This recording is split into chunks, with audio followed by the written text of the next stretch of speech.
Welcome. ഇന്ന് അല്പം spiritual insight ആണ്. ആദ്യത്തെ മാർപ്പാപ്പ ആയിരുന്ന പീറ്റർ 2 ലേഖനങ്ങളാണ് ബൈബിളിൽ എഴുതിയിട്ടുള്ളത്. പീറ്റർ എഴുതിയ 2-ാം ലേഖനം 2-ാം അധ്യായം 20-ാം വാക്യമാണ് ഇന്ന് നമ്മളെ ചിന്തയ്ക്ക് വിധേയമാക്കുന്നത്. ആ വാക്യം ഇങ്ങനെയാണ്: whatever overcomes a person, to that he is enslaved. Whatever overcomes a person, to that he is enslaved. ഒരുവൻ ഏതിനോട് തോൽക്കുന്നുവോ അതിന് അടിമപ്പെട്ടിരിക്കുന്നു. എത്ര വലിയൊരു സത്യമാണിത്! ഒരാൾ ഏതിനോടാണ് തോൽക്കുന്നത് അതിനോട് അയാൾ അടിമയാകുക. ഉദാഹരണം, നമ്മൾ ഇന്നത്തെ ചെറുപ്പക്കാരെടുത്ത് നോക്കും, യുവതലമുറ എടുത്ത് നോക്കും. അവർ മൊബൈൽ ഫോണിനോട് തോറ്റിരിക്കുകയാണ്. അതില്ലാത്തവർക്ക് ജീവിക്കാൻ പറ്റുന്നില്ല, ആസക്തിയാണ്. അങ്ങനെ എന്തെല്ലാം കാര്യങ്ങളോട് നമ്മൾ ഇന്ന് തോറ്റുകൊണ്ടിരിക്കുന്നു. പൊതുവേ മനുഷ്യരെല്ലാം മെഷീൻസിനോട് തോറ്റുകൊണ്ടിരിക്കുകയാണ്. മെഷീൻസ് ഇല്ലാതെ ഒന്നും പറ്റുന്നില്ല, എല്ലാം മെഷീൻസിനെ ആശ്രയിച്ചിരിക്കുകയാണ്. അപ്പം മെഷീൻസിനോട് നമ്മൾ തോറ്റുകൊണ്ടിരിക്കുന്നു.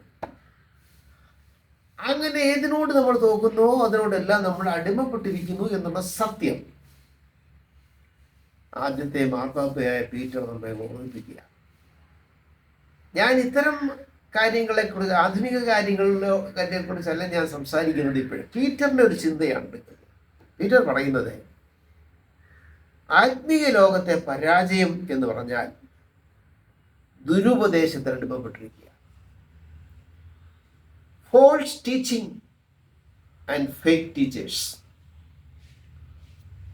ദുരുപദേശം, false teaching and fake teachers, ഇതാണ് ആത്മീയ ലോകത്തെ ഇന്നത്തെ ഒരു വലിയ പ്രശ്നം. സത് ഉപദേശങ്ങളെക്കാൾ കൂടുതൽ ദുരുപദേശങ്ങളാണ് കൂടുതൽ. ഇങ്ങനെ ദുരുപദേശം നടത്തുന്ന ആളുകളെ പീറ്റർ വിളിക്കുന്നത് നുഴഞ്ഞുകയറ്റക്കാരെന്നാണ്. ഇൽഫിൽട്രേറ്റേഴ്സ്, ആത്മിക നുഴഞ്ഞുകയറ്റക്കാർ, ഇൽഫിൽട്രേറ്റേഴ്സ്. അവർ ജനജീവിതത്തിലേക്ക് നുഴഞ്ഞു കയറി, സമൂഹത്തിലേക്ക് നുഴഞ്ഞു കയറി, സമൂഹത്തിൽ നിലവിലിരിക്കുന്ന ഐക്യവും സൗഹാർദ്ദവും ഒരുമയും സഹിഷ്ണുതയും താറുമാറാക്കുന്നു. ഈ ചിന്തയാണ് പീറ്റർ ഇന്ന് നമ്മളുമായിട്ട് ഷെയർ ചെയ്യുന്നത്. സമൂഹത്തിലെ ഐക്യവും ഒരുമയും സൗഹാർദ്ദതയും ഇല്ലാതാക്കുവാൻ നുഴഞ്ഞു കയറ്റക്കാരിറങ്ങിയിരിക്കുന്നു ദുരുപദേശങ്ങളുമായിട്ട്. മതവ്യത്യാസങ്ങളെ പർവ്വതീകരിച്ച് കാണിക്കുകയാണ്. മതങ്ങൾ തമ്മിൽ വ്യത്യാസങ്ങളുണ്ട്, അല്ലെങ്കിൽ മതങ്ങൾ എന്ന് പറഞ്ഞ കാര്യമില്ല. മതങ്ങൾ പറഞ്ഞാൽ മതം എന്ന് പറഞ്ഞാൽ അതിന് അഭിപ്രായം എന്നർത്ഥം. മതം എന്ന് പറഞ്ഞാൽ അഭിപ്രായം എന്നാ അതിന് മീൻ. അപ്പം മതങ്ങൾ വ്യത്യസ്തമാണ്. ആ മതവ്യത്യാസങ്ങളെ പ്രൊജക്റ്റ് ചെയ്യലാണ്, പർവ്വതീകരിച്ച് കാണിക്കുകയാണ് ചിലർ ചെയ്യുന്നത്. എന്തിനാണിത്? ഡിവൈഡ് ആൻഡ് ബെനിഫിറ്റ് എന്നാണ് അതിന് പിന്നിലെ ലക്ഷ്യം. ഡിവൈഡ് ആൻഡ് ബെനിഫിറ്റ്, ഭിന്നിപ്പിച്ച് മുതലെടുക്കുക, ജനങ്ങളെ ഭിന്നിപ്പിക്കുക, അതിൽ നിന്ന് മുതലെടുക്കുക. പണ്ട് ബ്രിട്ടീഷുകാരുടെ പോളിസി ഇതായിരുന്നല്ലോ, ഡിവൈഡ് ആൻഡ് റൂൾ. ഇന്ത്യയിലെ ജനങ്ങളെ ഭിന്നിപ്പിച്ച് ഭരിക്കുകയായിരുന്നു അവർ ചെയ്തത്. ഇന്ന് ആത്മീയ ലോകത്ത് കാണിക്കുന്നതാണ് ജനങ്ങളെ ഭിന്നിപ്പിച്ച് അവിടുന്ന് ബെനിഫിറ്റ് ഉണ്ടാക്കുക. പീറ്റർ പറഞ്ഞിരിക്കുന്നത് ശരിയാണ്. പീറ്റർ തൻ്റെ ഒരു ദർശനത്തെക്കുറിച്ച് പറയുന്നുണ്ട്. ഒരിക്കൽ താനൊരു ദർശനം കണ്ട്, അത് ബൈബിൾ രേഖപ്പെടുത്തിയുള്ള ദർശനമാണ്. പീറ്റർ പറയുന്നത് മാത്രമല്ല, ബൈബിൾ രേഖപ്പെടുത്തിയൊരു ദർശനമുണ്ട്. ഒരിക്കൽ ഞാനൊരു ദർശനം കണ്ടു.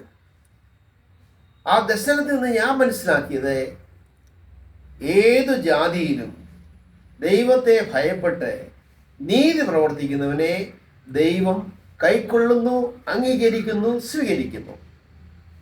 ഇത് ബൈബിളിൻ്റെ ഒരു അടിസ്ഥാന ടീച്ചിങ് ആണ്.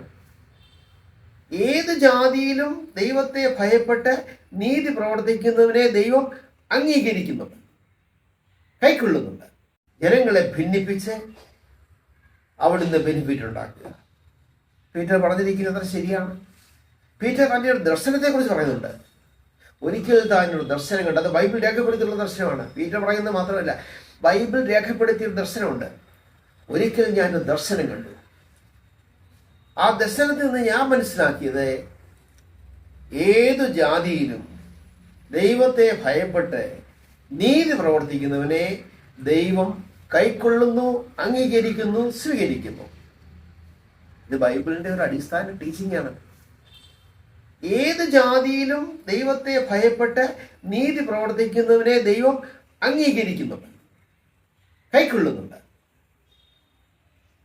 ഇതാണ് അദ്ദേഹത്തിനുള്ള ദർശനം. ആ ദർശനത്തിന്റെ അടിസ്ഥാനത്തിൽ അദ്ദേഹം സംസാരിക്കുന്നത്. അതുകൊണ്ട് എൻ്റെ ചോദ്യം ഇതാണ് ബൈബിൾ സത്യമെങ്കിൽ പിന്നെ എന്തിനെ വ്യത്യസ്തതകളെ പ്രൊജക്റ്റ് ചെയ്യുന്നു? മതങ്ങൾ തമ്മിലുള്ള വ്യത്യസ്തതകളെ എന്തിനാണ് പ്രൊജക്റ്റ് ചെയ്യുന്നത് എന്നുള്ള ചോദ്യം ഒരു വലിയ ചോദ്യം തന്നെയാണ്. ഇതിലും രസകരമായ വേറൊരു കാര്യമുണ്ട്. ഈ വ്യത്യസ്തതകളെ പ്രൊജക്റ്റ് ചെയ്യുന്ന ആളുകൾക്കാണ് അനുയായികൾ കൂടുതൽ, അവരെയാണ് കൂടുതൽ അനുകരിക്കുന്നത് എന്നുള്ളതും ഇന്നത്തെ ഒരു ട്രാജഡിയാണ്. പീറ്റർ പറയുന്നത് എന്താ? ഇത്തരം ആളുകൾ നിമിത്തം സത്യമാർഗം ദുഷിക്കപ്പെടുന്നു എന്ന്. അപ്പൊ യേശുക്രിസ്തു ഉയർത്തിവിട്ട ചില ആശയങ്ങളുണ്ട്. അത് ജനങ്ങളുടെ ഐക്യമാണ്. സർവജനത്തിനും ഉണ്ടാകുന്ന മഹാസന്തോഷമാണ് അദ്ദേഹത്തിന്റെ ജനനം. അവിടെ ആരും തമ്മിലൊരു വ്യത്യാസമില്ല. അപ്പം സത്യമാർഗം ദുഷിക്കപ്പെടുകയാണ് ഈ നുഴഞ്ഞുകയറ്റക്കാരിലൂടെ എന്ന് നമ്മെ ഓർമ്മപ്പെടുത്തുന്നു. മറ്റൊന്ന്, ഇവരെ കുറിച്ച് നുഴഞ്ഞുകയറ്റക്കാരെ കുറിച്ച് പറയുന്നത് ദ്രവ്യാഗ്രഹത്തിൽ കൗശലവാക്ക് പറയുന്നവരാണിവർ. ദ്രവ്യാഗ്രഹത്തിൽ കൗശലവാക്ക് പറയുന്നു. വിമർശനം അവിടെ നിൽക്കുന്നില്ല, അദ്ദേഹം പിന്നെയും വിമർശിക്കുകയാണ്. ഈ നുഴഞ്ഞുകയറ്റക്കാരെ കുറിച്ച് പറയുന്നത് വിശ്വാസ മാർഗത്തിലെ കറകളും കളങ്കങ്ങളുമാണ് ഇവർ. ഇത് സത്യമായിട്ട് നമ്മൾ മനസ്സിലാക്കേണ്ട കാര്യമല്ലേ? ആത്മീക ലോകത്തെ കറകളും കളങ്കങ്ങളും കൊണ്ട് നിറഞ്ഞു നിൽക്കുന്നു. നേർ വഴി വിട്ട് നടക്കുകയാണ്. ദ്രവ്യാഗ്രഹത്തിൽ അഭ്യാസം നേടിയ, സ്പെഷ്യലൈസേഷൻ നേടിയ ആളുകളാണ് ഇവര്. ദ്രവ്യാഗ്രഹത്തിൽ സ്പെഷ്യലൈസേഷൻ നേടിയ ആളുകളാണ് ഇന്ന് ആത്മീക രംഗം കൈയടക്കിയിരിക്കുന്നത്. വെറും വമ്പ് പറഞ്ഞു നടക്കുന്ന കൂട്ടർ. പത്രോസ് പറയുന്നത് വെള്ളമില്ലാത്ത കിണറുകളാണ് ഇവരെന്നാണ്.